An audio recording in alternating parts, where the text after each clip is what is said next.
सो hello बच्चों, welcome once again to our YouTube channel.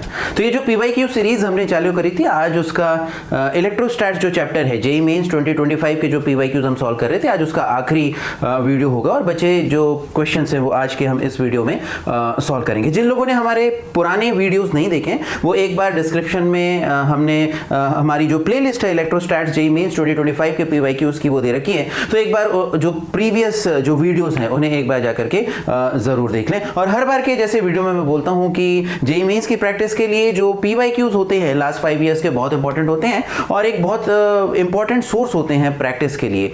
और इसके अलावा जो नीट के बच्चे हैं वो भी इन पीवाईक्यू से काफ़ी फ़ायदा उठा सकते हैं, क्योंकि रिसेट में आप देख ही रहे हैं कि जो नीट का जो पेपर पैटर्न है वो थोड़ा सा डिफ़िकल्ट लास्ट ईयर में पेपर आया था। इन वीडियोस को हमने शॉर्ट रखा हर बार और एक वीडियो में बहुत ज़्यादा क्वेश्चंस हमने डिस्कस नहीं किए, क्योंकि कई बार बच्चों को लंबे वीडियोज़ देखने में दिक्कत आती है। मीनवाइल हम ये भी करने वाले हैं कि जो सारी वीडियोज़ हैं इनको फिर कंबाइन करके एक वीडियो में कन्वर्ट कर देंगे और 2025 के जो सारे इलेक्ट्रोस्टैट्स के पीवाईक्यूज हैं वो एक वीडियो में फिर आपको देखने को मिल जाएंगे। तो बिना किसी फर्दर डिले के आज के हम इस सेशन को, इस वीडियो को स्टार्ट करते हैं। तो सबसे पहला जो क्वेश्चन है आज का वो ये है कि an electric dipole of dipole moment 6 × 10⁻⁶। तो सबसे पहले तो देखिए यहाँ पर आपको दे क्या रखा है।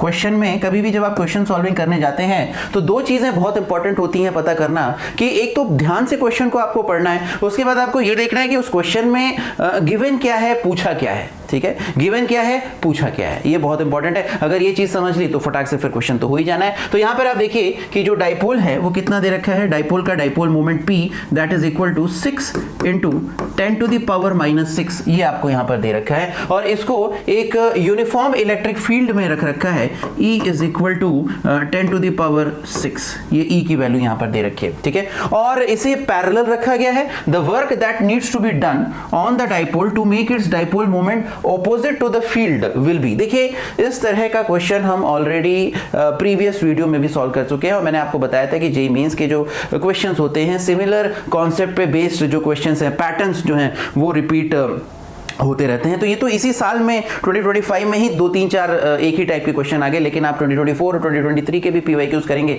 तो इस पैटर्न के, इस टाइप के जो क्वेश्चंस हैं आपको वहां पर मिल जाएंगे। तो यहां पर अब ज्यादा कुछ नहीं करना है। E इज इक्वल टू 0 पे, मतलब थीटा इज इक्वल टू 0 पे, थीटा इज इक्वल टू 0 पे जो ये यहाँ पे आपका P वेक्टर है, तो ये जो है आपका E वेक्टर है। ठीक है, ये आपका P वेक्टर है और ये E वेक्टर है। तो जब P वेक्टर और E वेक्टर दोनों पैरेलल होते हैं, एक ही डायरेक्शन में होते हैं, तो थीटा जो है वो 0 डिग्री होता है और जब वो एंटी पैरेलल हो जाते हैं तो थीटा 180 डिग्री होता है। तो यहाँ पर हमने एक सिंपल सा जो वर्क डन होगा, सिंपल से हमने प्रोसेस बताया था आपको कि थीटा इज इक्वल टू 0 पे जो पोटेंशियल एनर्जी है इस डाइपोल की वो लिख दीजिए और theta is equal to 180 degree पे पोटेंशियल एनर्जी लिख दीजिए, सबट्रैक्ट कर दीजिए, जो वैल्यू आएगी वही वर्क डन की वैल्यू होगी। तो यहाँ पर अगर आप देखें कि U1 जो है at theta is equal to 0 degree, ठीक है, और U जो है ये मैंने आपको पिछले वीडियोस में भी बताया था कि जो पोटेंशियल एनर्जी ऑफ डाइपोल होता है that is minus of P vector dot E vector. जो पोटेंशियल एनर्जी ऑफ डाइपोल है that is equal to minus of P vector dot E vector. तो U1 at theta is equal to 0 ये P into E के बराबर होता है, minus P into E के, right. और क्योंकि PE cos theta, P cos theta लिख दीजिए, थीटा इज इक्वल टू यहाँ पे क्या हो जाएगा, theta is equal to 0 degree हो जाएगा। ठीक है, और फिर U2, ठीक है, theta is equal to 0 degree हो जाएगा तो यहाँ पे फिर आप ये माइनस PE के बराबर आ जाएगा।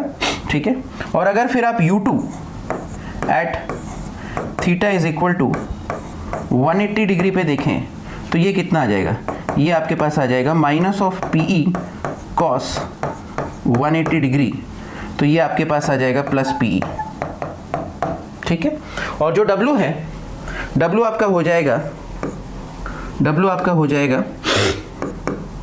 U2 माइनस U1, यानी कि PE माइनस PE, तो ये आपका हो जाएगा ट्वाइस ऑफ PE। ठीक है, ट्वाइस ऑफ PE हो जाएगा।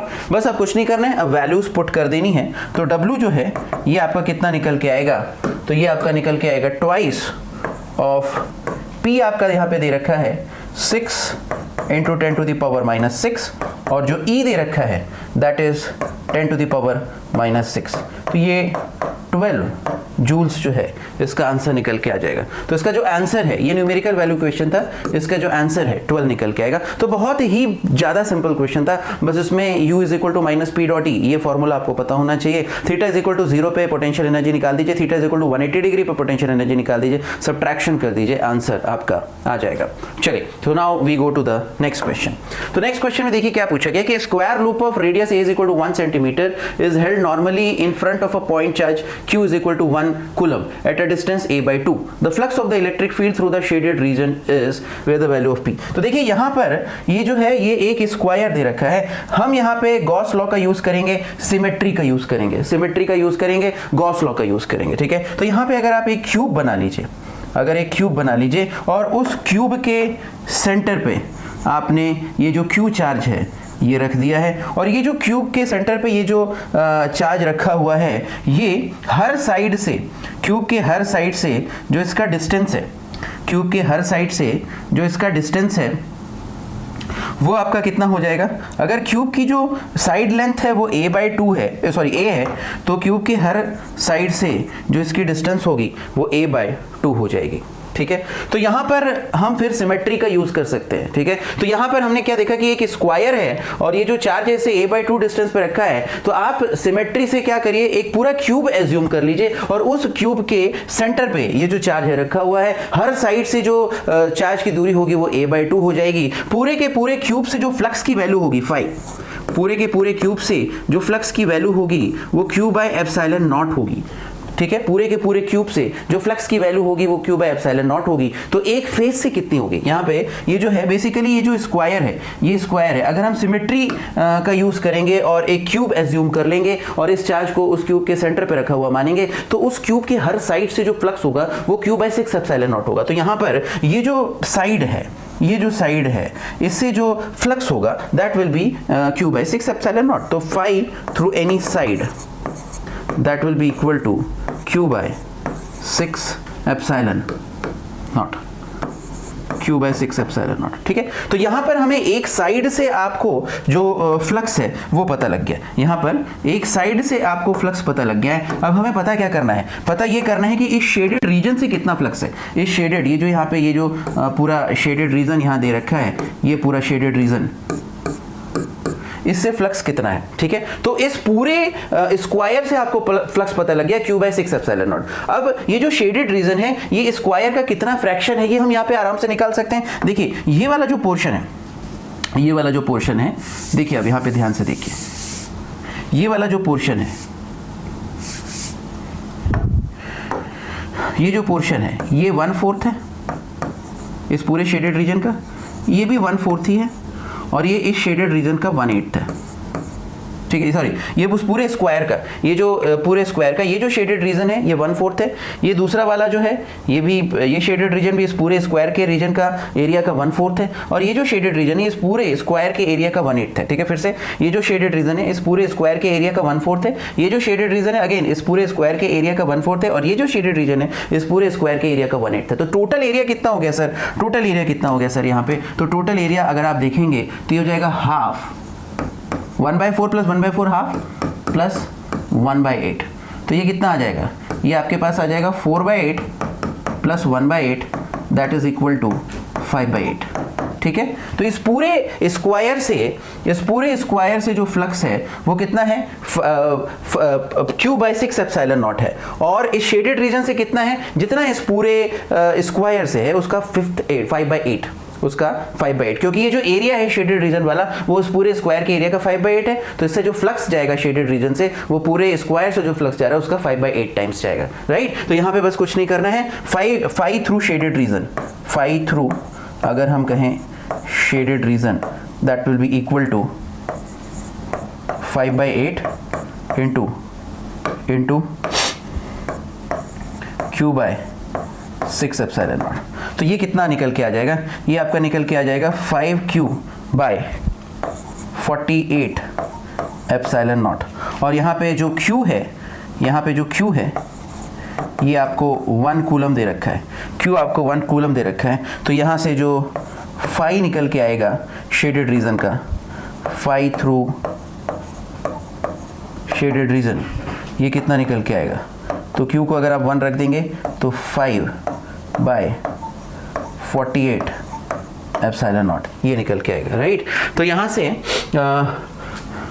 5/P इंटू 1, तो यहाँ पे हमें P की वैल्यू फाइंड आउट करनी थी इंटू 1/एप्सिलॉन नॉट, तो P की वैल्यू फाइंड आउट करनी थी। तो यहाँ से आपको साफ दिखाई दे रहा है कि जो P की वैल्यू है अगर आप कंपेयर करेंगे तो P की वैल्यू 48 निकल के आ जाएगी।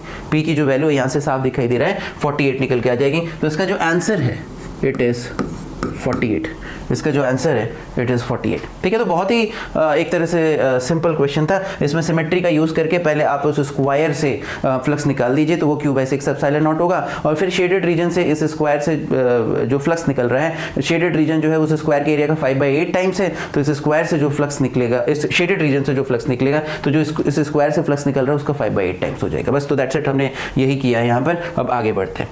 अब इधर पे अगर जाएं तो a positive ion A and a negative ion B has charges 6.67 into 10 power minus 19 and 9.6 into 10 power minus 10 coulomb and masses 19.2 into 10 power minus 27 kg and 9 into 10 power minus 27 kg. At an instant the ions are separated by a certain distance r. At that instant the ratio of magnitudes of electrostatic force to gravitational force is. अब यहाँ पर ये बहुत ही एक तरह से simple type का question है। देखिए यहाँ पे आपको क्या दे रखा है, यहाँ पे दो चार्जेस दे रखे हैं और उनके मासेस भी दे रखे हैं। सपोज ये Q1 है या एक चार्ज दे रखा है, यहाँ पे जो चार्ज है ये कितना है, ये है 6, ये जो चार्ज है ये आपका है 6.67 into 10 to the power minus 19 coulomb, ये एक चार्ज है। दूसरा चार्ज है 9.6 into 10 to the power minus 10, ये दूसरा चार्ज है, ठीक है। जो मास है इसका, जो 6.67 वाले का मास है, दैट इज यहाँ दे रखा है 9.2 into 10 to the power minus 27, और जो दूसरा वाला है उसका 9 into 10 to the power minus 27 दे रखा है। हम यहाँ पे ये एज्यूम कर लेते हैं कि इन दोनों के बीच का जो सेपरेशन है वो r है, जो इन दोनों के बीच का सेपरेशन है वो r है, ठीक है। तो हमसे इनका जो इलेक्ट्रोस्टैटिक फोर्स है और जो ग्रेविटेशनल फोर्स है उसका रेशियो पूछा है। तो यहाँ पे जो F इलेक्ट्रोस्टैटिक होगा, अगर हम F इलेक्ट्रोस्टैटिक लिखें, F इलेक्ट्रोस्टैटिक, तो ये हो जाएगा K Q1 Q2 bye R square, ठीक है। और इसी तरह से जो F होगा ग्रेविटेशनल, ठीक है, F ग्रेविटेशनल, तो ये कितना हो जाएगा, ये हो जाएगा G M1 M2 bye R square, ठीक है। तो अब हमसे इन्हीं का रेशियो पूछा गया, electrostatic force to gravitational force. तो F electrostatic by F gravitational that is equal to Q1 Q2। अब देखिए जब आप इसका रेशियो लेंगे तो R स्क्वायर से R स्क्वायर कैंसिल हो जाएगा, ठीक है। तो ये क्या आ जाएगा, ये आपका क्या निकल के आ जाएगा, ये आ जाएगा K Q1 Q2 bye G M1 M2, ठीक है। बस अब कुछ नहीं है, अब वैल्यूज पुट अप कर देनी है यहाँ पे। तो ये आपका आ जाएगा, K की वैल्यू रखिए 9 into 10 to the power 9, Q1 की वैल्यू कितनी दे रखी थी 6.67 into 10 to the power minus 19, Q2 की वैल्यू कितनी दे रखी थी 9.6 into 10 to the power minus 10 divided by G की वैल्यू कितनी दे रखी है 6.67 into 10 to power minus 11 into M1 M2, M1 की 19.2 इंटू 10 पावर माइनस 27, तो 19.2 into 10 to the power minus 27 और into 9 into 10 power minus 27 that's it. तो ये वैल्यू पुट करेंगे तो इनका रेशियो जो है आराम से आपका निकल के आ जाएगा। बस यहाँ पे आपको फॉर्मूलेस पता होनी चाहिए कि दो चार्जेस के बीच में जो इलेक्ट्रोस्टैटिक फोर्स होता है KQ1 Q2 by R square, और दो मासेस के बीच में जो ग्रेविटेशनल फोर्स होता है वो GM1 M2 by R square. By the way यहाँ पर जो ये actually numerical type integer type question था और इसका जो आंसर है वो परफेक्ट इंटीजर निकल के नहीं आता है, ठीक है। तो ये आप एक बार खुद से सॉल्व करके देख लीजिएगा और जो भी आंसर है फिर वो आप उसको कर सकते हैं। लेकिन ये जो क्वेश्चन था ये इसका आंसर जो है वो बोनस, मतलब ये जो क्वेश्चन है इसको बोनस कर दिया गया था क्योंकि इसका जो आंसर एक परफेक्ट इंटीजर निकल के नहीं आ रहा था, ठीक है। तो ये इस तरह से ये क्वेश्चन भी हमारा खत्म होता है। तो बस इतने ही क्वेश्चन जो हैं इलेक्ट्रोस्टैटिक्स जो 2025 के PYQs के थे, इतने ही क्वेश्चन थे। बाकी जो है हम ऑलरेडी प्रीवियस वीडियोस में पूरे के पूरे क्वेश्चंस सॉल्व कर चुके हैं। तो this was the last question जो कि हमने इलेक्ट्रोस्टैट JEE मेंस 2025 के PYQs का सॉल्व किया। और अब हम नेक्स्ट वीडियो से नया चैप्टर जो है करंट इलेक्ट्रिसिटी उसके PYQs सॉल्व करना चालू करेंगे। तो आई होप इस वीडियो से आपको हेल्प हुई होगी। अगर आपको ऐसा लगता है तो इस वीडियो को लाइक कर दीजिए, शेयर कर दीजिए, हमारे चैनल को सब्सक्राइब कर दीजिए और कमेंट करके बताइए और किस तरह के वीडियो हम इस चैनल पे लेकर के आए। कमेंट करिए कि किस तरह से आपको इस वीडियो से हेल्प हुआ। तो मिलते हैं अगले वीडियो में। Till then wish you all the best, take care, bye bye.